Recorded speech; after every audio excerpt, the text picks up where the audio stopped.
Hello, hello, hello. How are we all today? Good? Just wait for a few more to settle in. Is there a long queue outside, or is many people coming outside? Great, okay. So my name is Gordon Glenister. As you can see on the top there, I'm an influencer marketing expert and set up the UK Association for Influencer Marketing.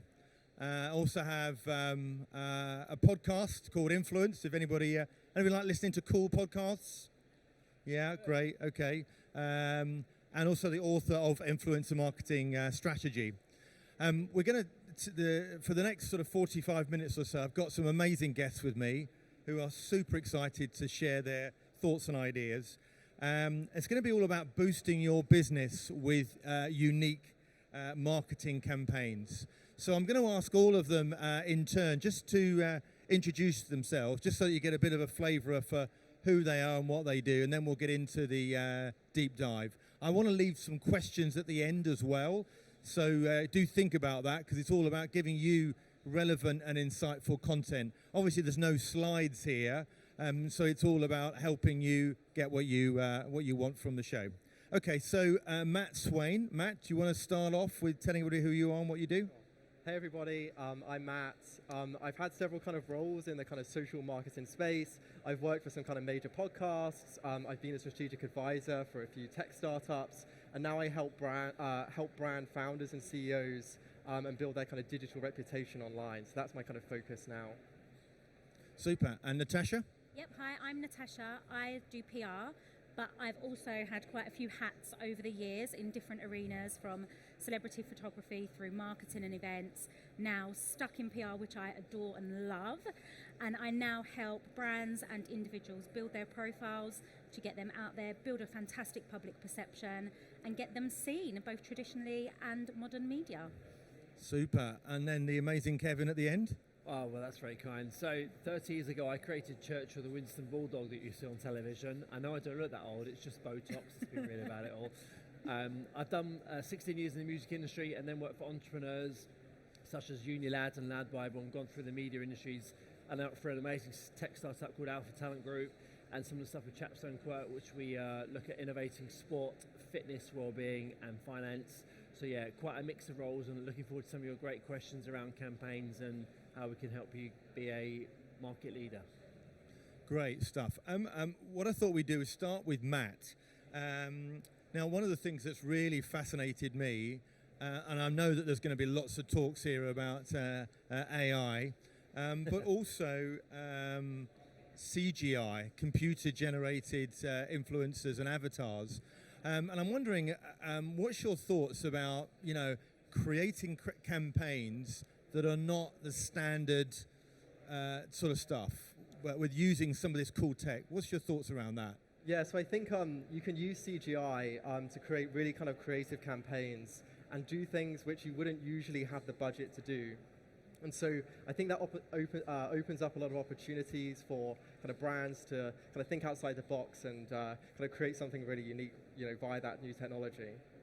Yeah, and is there anything that has been really stand out for you? What sort of stuff have you seen that you think, wow, that's super amazing? For sure. So there's a great Apple AirPods advert. So there's a kind of girl walking along the street, and the whole street is in the sky. There's kind of cars, diggers, and everything like that. She's walking along the street. It's completely silent.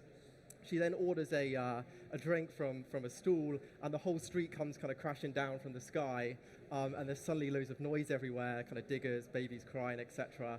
And then she kind of taps her AirPods back on again, and everything kind of floats up to the sky. And so you're left with this really kind of strong image, really kind of embedding that point that AirPods are noise cancelling, that and I think it really kind of brings that message, that kind of unique selling point of the AirPods home, more than any other kind of standard campaign.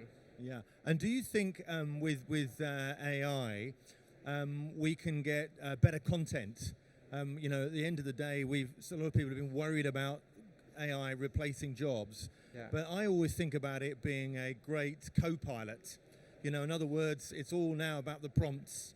And it's all about, the creativity is not lost by any means. It's all about really how it's briefed And I wanted to know what your thoughts are on whether or not AI can actually add value to campaigns. Yeah, so I think the creativity will still come outside of AI. So your creativity will come through kind of brainstorms done in the park, or late night kind of gym session or something like that. So I still think it's important to kind of separate that real creative brainstorming angle where you're out kind of in museums, like looking at kind of random things to help kind of spark those ideas. But then some of that kind of more engineering execution work can then be kind of done with AI. So it gives teams a lot more scope to be creative, because now they have the time to kind of go out and not worry so much about the kind of execution of some of those elements. Yeah, no, absolutely.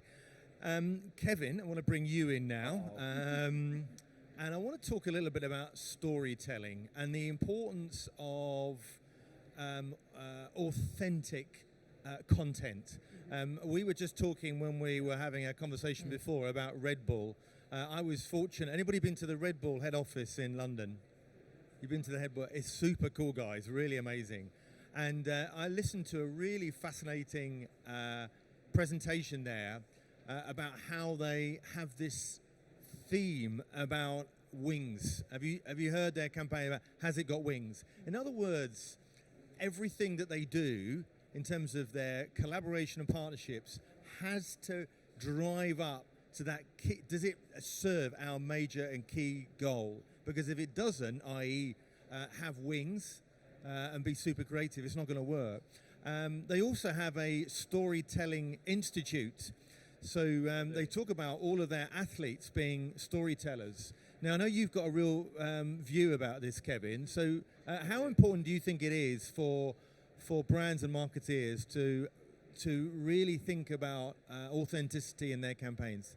Yeah, it's really important. It's funny because I've got a member of my staff here, Dylan Osman, who's my head of social, and he was doing an AI campaign for me on Monday because, as you say, in the co-pilot thing, we didn't have time to do some stuff, so he actually sourced some really cool stuff for me. So it's really interesting you bring that up today, because we did a campaign this week because of that situation. But yeah, really, storytelling's really important. So obviously, we're really famous for boxers like Tommy Fury, who's amazing. We've taken him from Love Island into be a professional sports star.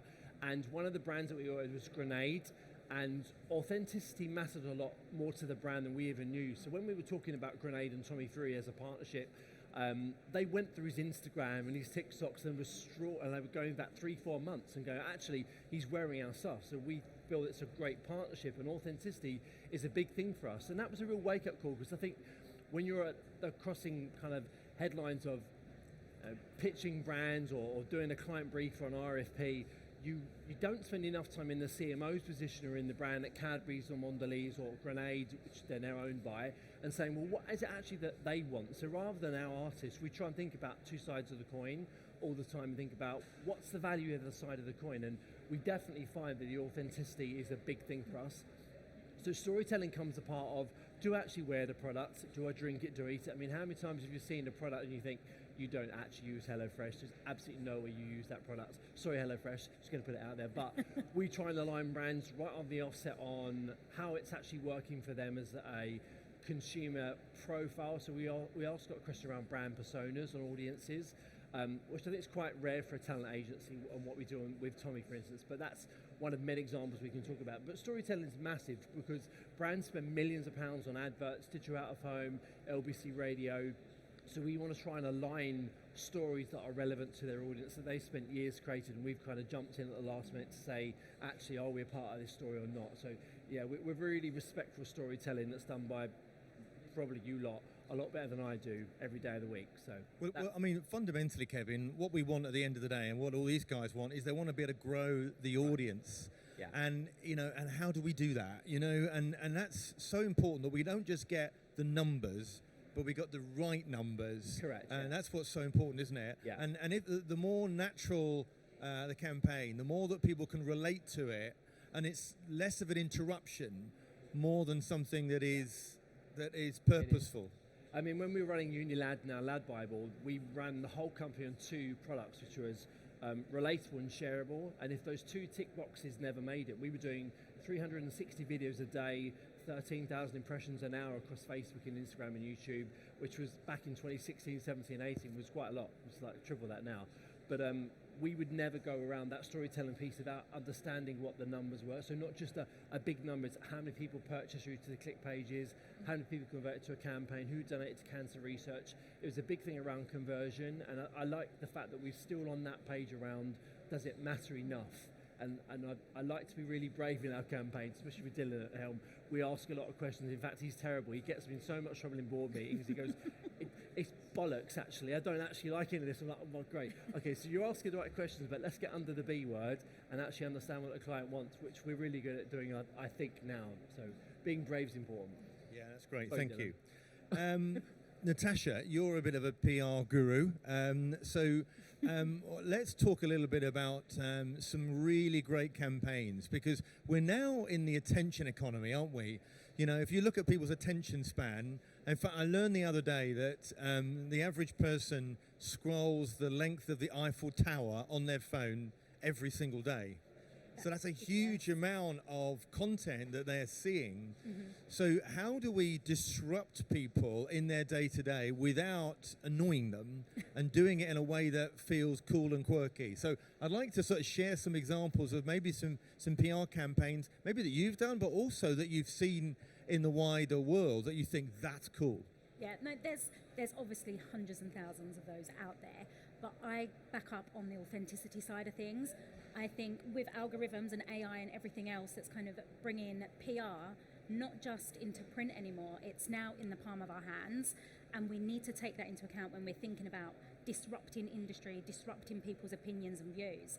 And the attention span, you're right, anything over 7 seconds, I'm scrolling, no longer interested, bored out my brain. So if those instant little headlines, taglines, captions aren't grabbing you, you're losing your audience, you're losing your buyer, your investor, your customer, whatever that might be.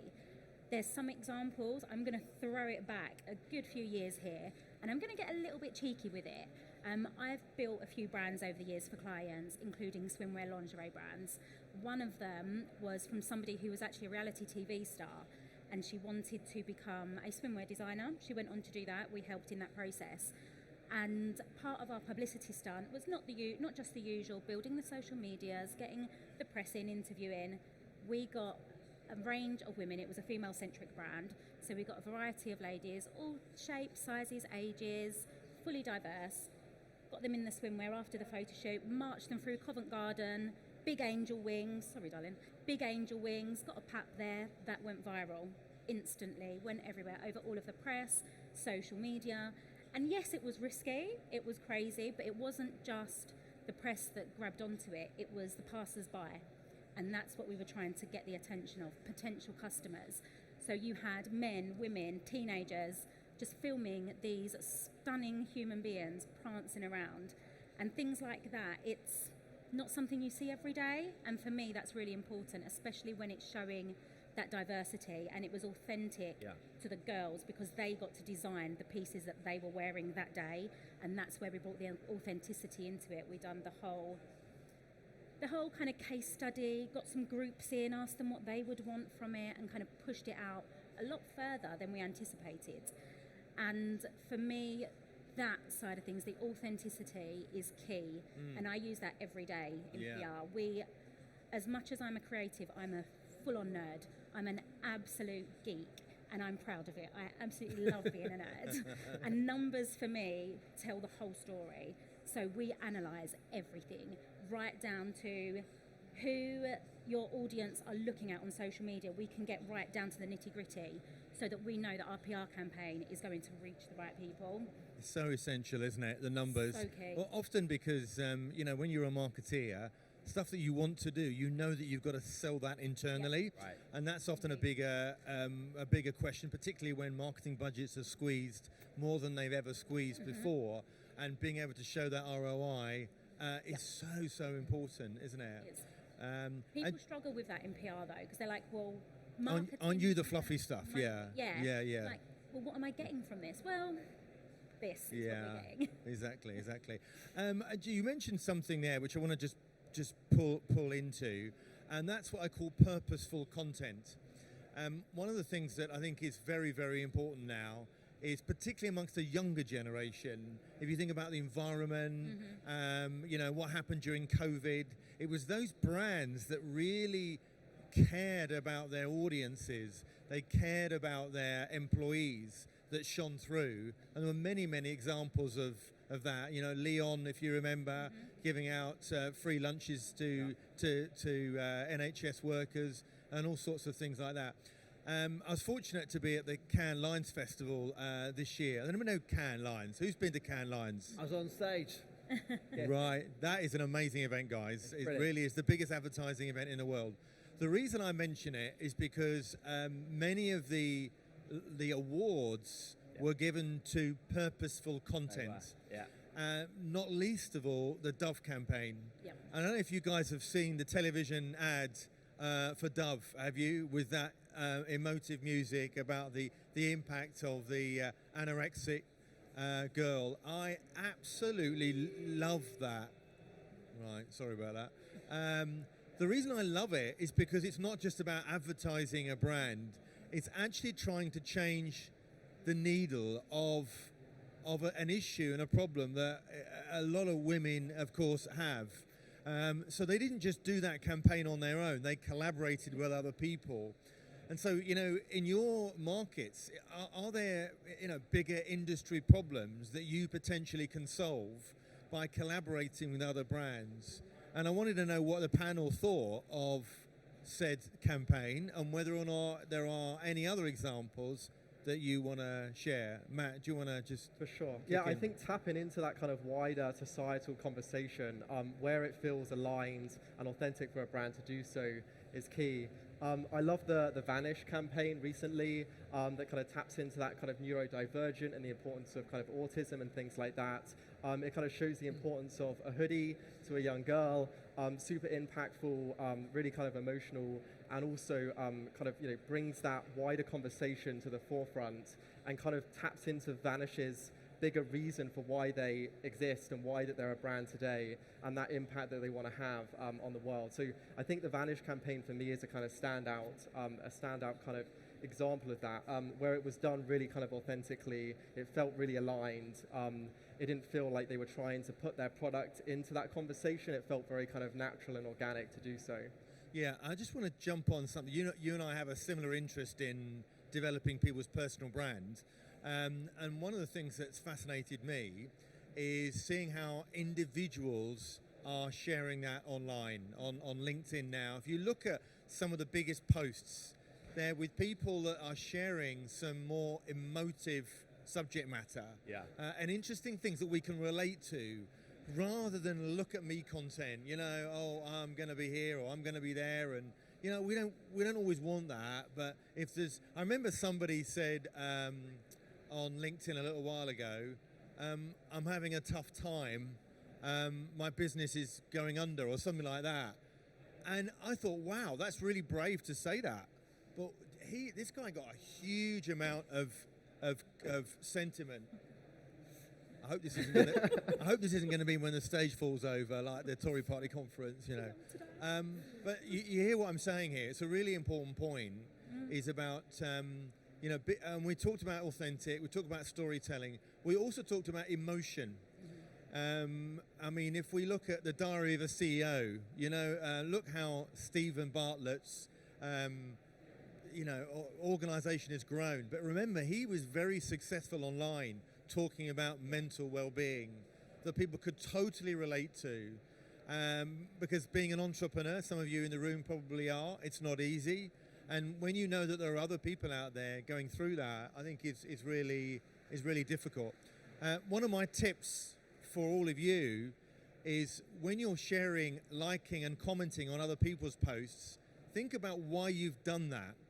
And then apply that to your own business, because it really bugs me that we look at stuff online, don't we? We share it, we like it, we comment it, and then we don't apply the same things. We just put out the same crap that we did before. You know, every person that follows you on social is the equivalent of a handshake, so you want to treat them with respect in that way.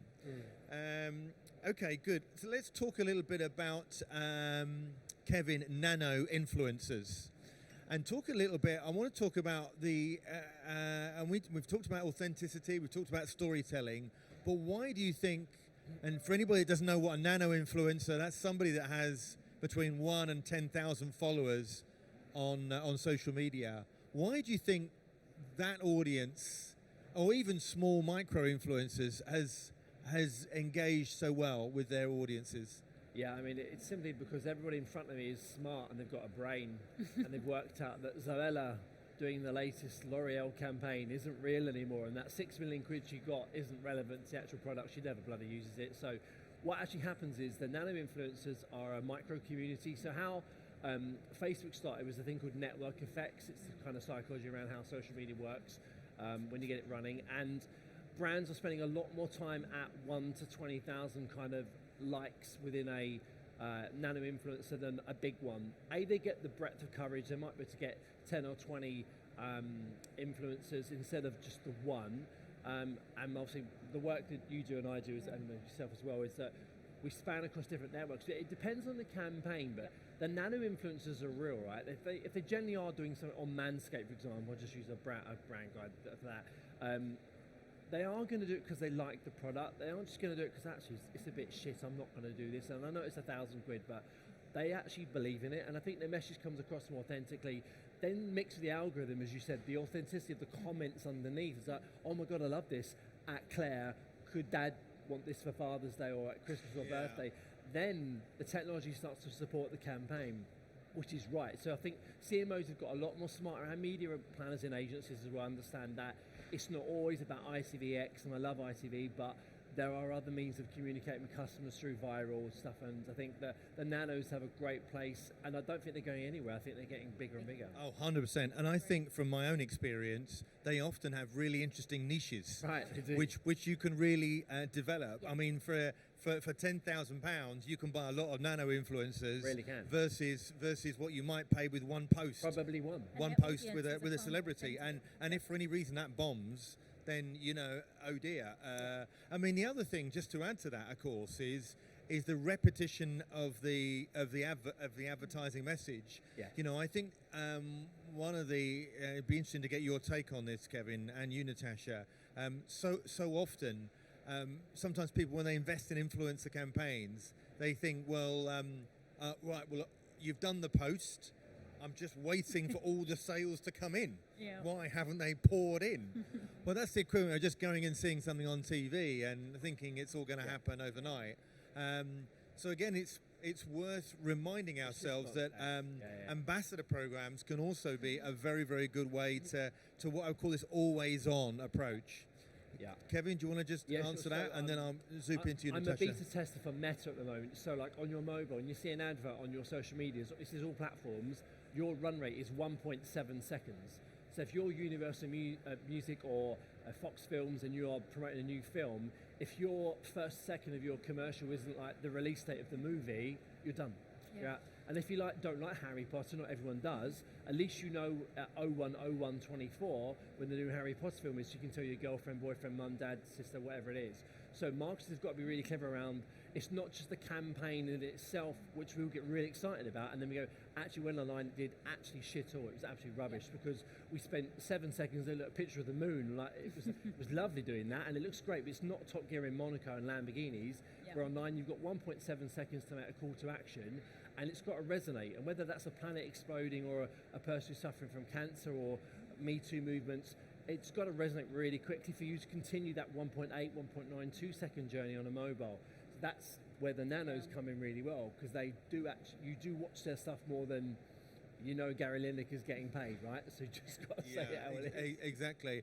And Natasha, I mean, the other thing, of course, with nanos is that they don't have mega thousands of comments, so they'll have obviously a few, but they're more than likely being able to respond and react, and so there's a real deep conversation, and of course all that sort of metric is great for the algorithm, isn't it? And it's just, I think with your nanos, when you've got somebody, say, who has built up their audience over 5, 10, 15 years, and they're now at 10 million, a lot of those people are just following them to be nosy, not necessarily to be buying into them, especially if they've came off a TV show, for example. Whereas with your nanos, people are following them because they're genuinely interested in what they're showing. So therefore, the ROI is much greater. So we work with a girl, and she's not quite a nano. She's got around 80,000, but we're building her personal brand at the moment. She has, on average, 35,000 Instagram story link clicks per month. Wow. And she's earning about £500 a day just off of link clicks. And brands are still not understanding how and why she's converting more than somebody who has 6 million. Yeah. But it's because her audience are so invested. She might have a smaller follower, therefore she's cheaper than someone who's got 2 million, but she actually brings them back 10, 20 times more than anyone else. And I think that's really key with nanos, isn't it? It is. Nanos, micros, focusing in on them, making sure their demographic matches that of the brand's target audience. And it's a no-brainer for me. Absolutely. I mean, the other thing, of course, is that if you're going to work with an influencer, you want to make sure that you're giving them the right content to enable them to be successful. And that, of course, might be an affiliate commission that they can give to their customers. It might be some exclusive access to an event. All of those things matter. And, of course, if the influencer is not only earning by the post, but also on a commission as well, they're going to be more active as a result of it. Effort gets put in. Indeed, absolutely. And Matt, when it comes to LinkedIn, because you're a specialist on LinkedIn, what are the sorts of things that you think have been real standout content or campaigns that individuals have done that you thought, wow, that's really cool? What have they done that's really caught your attention? Yeah, I think kind of going back to what you were saying earlier, it's about kind of how do you talk about your business in a way which doesn't feel like you're kind of plugging your business, and you talk about the wider kind of conversations going on in the industry, in the kind of entrepreneurial world, whether that's mental health or whether that's something else. And you just want to kind of cleverly feature what you're doing within that kind of wider conversation. For me, a great campaign was the Gymshark market stall. So they basically went to like London Bridge or somewhere like that, ran a market stall. There was no hype or build up. And what they were able to do is capture everybody's attention in the real world. It was inherently kind of shareable. So there was lots of kind of UGC, lots of people kind of talking about it. And from there, they then went on to make the press, and it kind of went everywhere. And it's this really interesting idea of how do you capture someone's attention in the real world and then kind of translate that online, as opposed to kind of having your starting point as, how do I create something that's going to kind of get attention as you're scrolling, because that is so competitive. So if you can do something in the real world, capture their attention there, actually a lot of the same philosophies apply, and then you can take that real world scenario and bring that online. Gymshark have done that successfully on that campaign, and several others as well. I mean, it's incredible what Gymshark have done, isn't it? I mean, a billion pound brand started with a 23-year-old in a bedroom, and he just realized that people would react well to personal trainers in their own gym and wearing this. They looked good in the kit, and that was the brand, wasn't it? And how successful has this come? So I want to talk a little bit more now about PR stunts. And I mean, really, what do we need to do to shock the audience? What are the sorts of stuff? Just while you're thinking about that, because I know I've shared a little bit with you, I'm just going to tell everybody about, I used to be the head of the British Promotional Merchandise Association for a number of years. And we came up with the idea of National Promotional Products Week.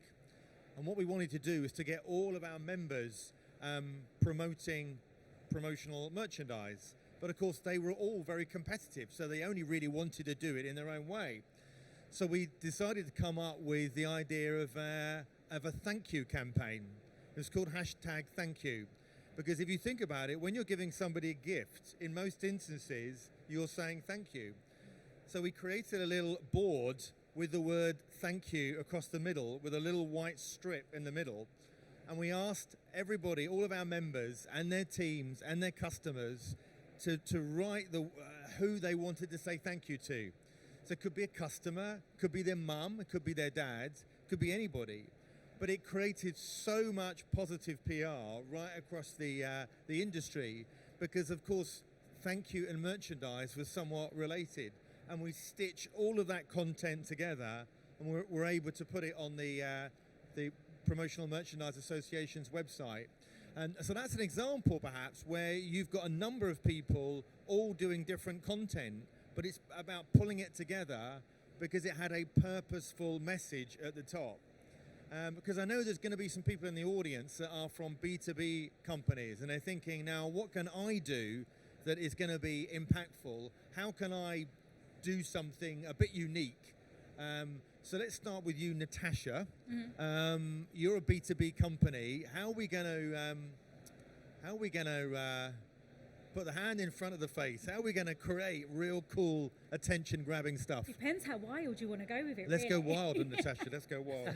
Oh gosh. And again, depends on industry, because there's some things that work well but don't cross over to certain industries. Right. I originally started in corporate, and what I do now would definitely not work in investment banking. No. Not in a million years. I would have lost my job in an instant. But I'm thankful for where I am now, because I get to be a little bit more crude in what I do, which is great fun.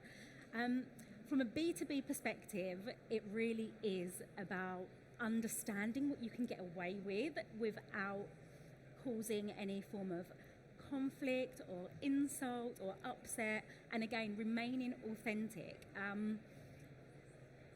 Should we get some examples from the audience, see if they want any help? Can do. Yeah. Does anybody want to run anything by us and ask for some help from us up Anybody here? got a real campaign that they want to, Just they're push out planning there. for, and they want some inspiration from the three of us? Anybody want to put their hand up? It's like Oh, free everyone's got strategy, scared. free advice. You could get anything here. There we go. Right, there we go. There's a victim. Second row. I can't hear you. Sorry.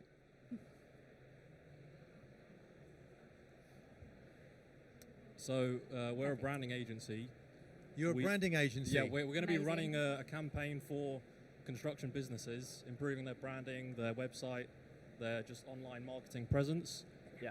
And what can we do to create a unique experience for that marketing campaign in the construction industry? Construction.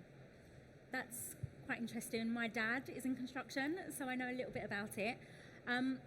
Do you have a big online presence at the moment? No, we don't. No. We're a startup. Is that something still. you're working towards? Yeah, that's I right. would personally start there from a PR perspective. I would actually tap into social PR initially, and I would showcase something quite dramatic that you've already done. Maybe it's a huge transformation, but then target that within your local target area, because obviously in construction, depends whether you're looking for buildings like this, whether it's personal construction, houses, those sorts of things. But I would really look, and if we're talking B2B, are you trying to get in front of suppliers, people that you're going to be buying the product off? How are you going to be working on that? And I would actually think about it backwards. What is the goal? What can you do to get there? And then do your PR marketing based around that.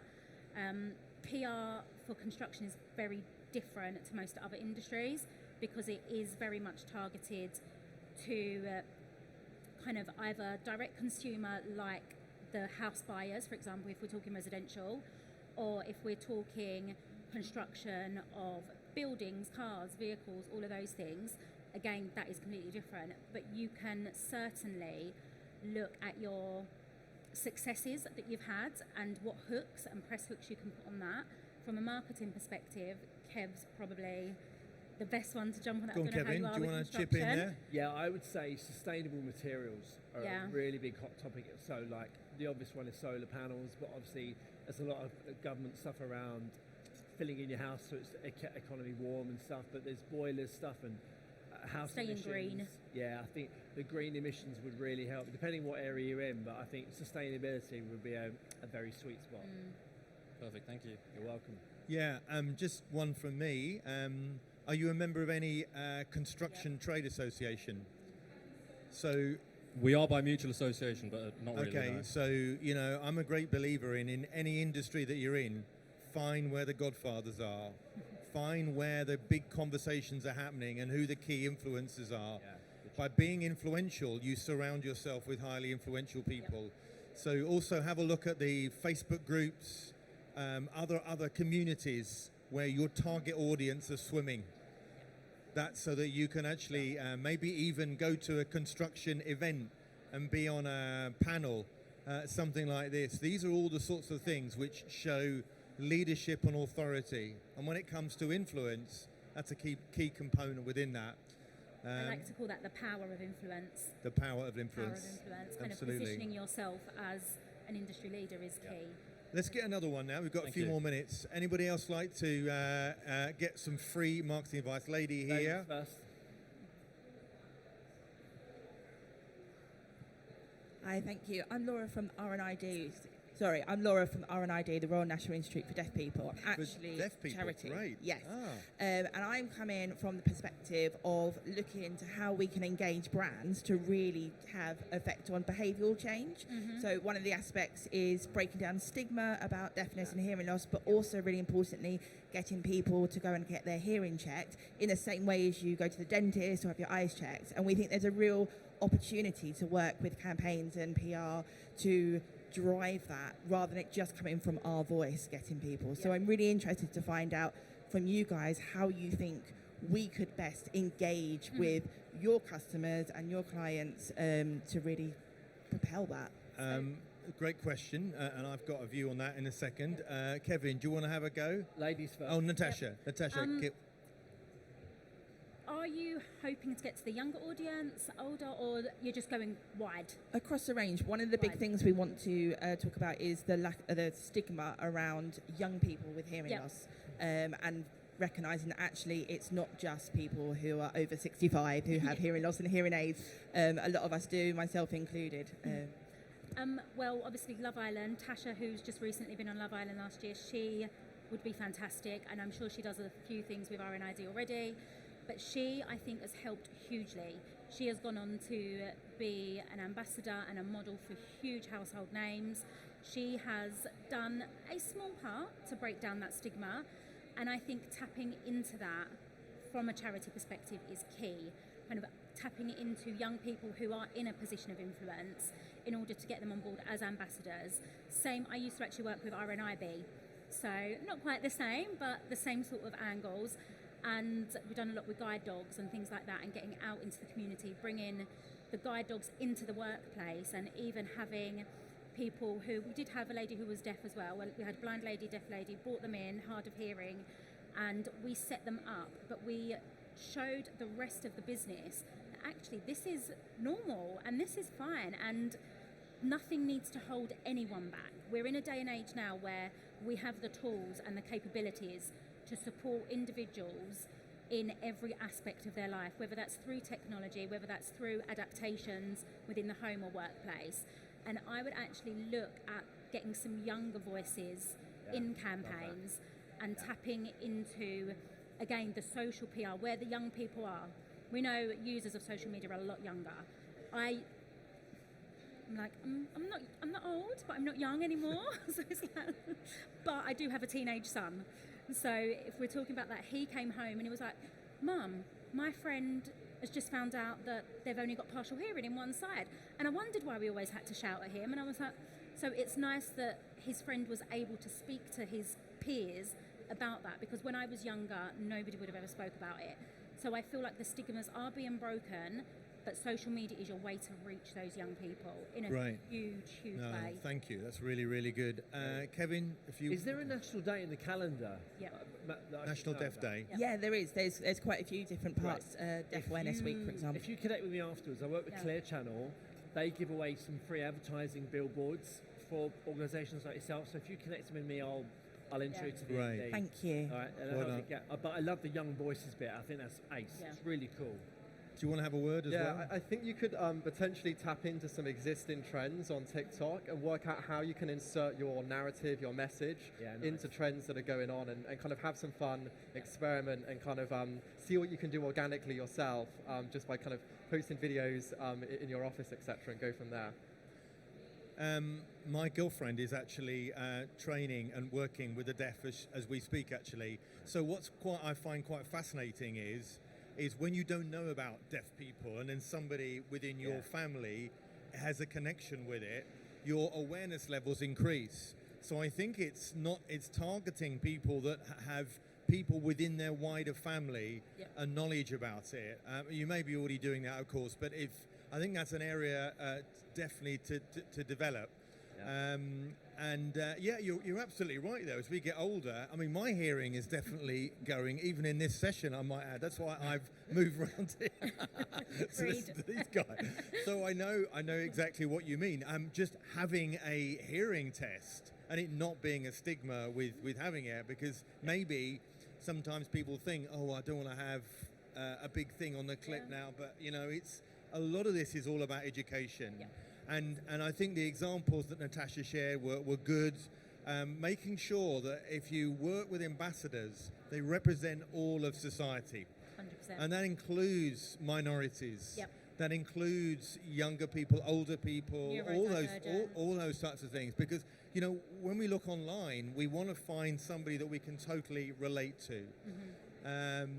Okay, guys, I hope you've enjoyed that. We're actually a few minutes. Great question. Thank you. It was a great question. If you want to connect with any of us, do follow us on social media. We're online, all the various socials. If you want to have a chat with us, we'll just be to the side afterwards. I hope you have a lovely day. There's lots of exciting events going on. I'm popping up in a few other places, and I just want to give a big round of applause to my panel as well. Thank you, Gordon. Well done.